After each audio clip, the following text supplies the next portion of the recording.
పెనమలూరు నియోజకవర్గంలో రోడ్ల అభివృద్ధికి కొత్త దశగా అడుగులు పడుతున్నాయని ఎమ్మెల్యే బోడే ప్రసాద్ తెలిపారు.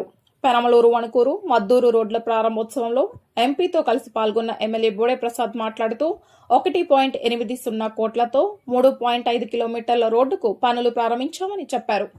ప్రైవేట్ భాగస్వామ్యంతో 40 లక్షలు జత చేసి రోడ్డును 5.5 మీటర్ల వెడల్పుతో అభివృద్ధి చేస్తున్నామని వెల్లడించారు.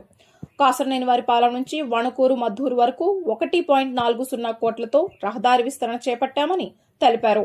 గతంలో సమస్యలు ఉన్న ప్రాంతాల్లో ఇప్పుడు పరిస్థితి మెరుగుపడిందన్నారు. ప్రభుత్వం ప్రైవేట్ భాగస్వామ్యంతో నియోజకవర్గాన్ని అర్బన్ స్థాయిలో అభివృద్ధి చేస్తామని ఎమ్మెల్యే బోడే ప్రసాద్ స్పష్టం చేశారు.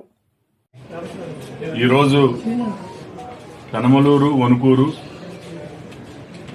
వణుకూరు మద్దూరు రోడ్డు నుంచి కాసరనేనివారిపాలెం ఈ రోడ్లు గౌరవనీయులు సోదరులు పార్లమెంటు సభ్యులు బాలశౌరి గారి చేతుల మీదుగా ప్రారంభోత్సవం చేసుకోవడం జరిగింది. పెనమలూరు వణుకూరు రోడ్డుకి 1,80,00,000 పెట్టి 3.5 కిలోమీటర్లు. అయితే నియోజకవర్గంలో కొత్త ఒరవడికి శ్రీకారం చుట్టడం జరిగింది. ఒకటి, ప్రభుత్వం నుంచి శాంక్షన్ నిధులతోటి ప్రైవేటు వ్యక్తుల భాగస్వామ్యం అనేది అలవాటు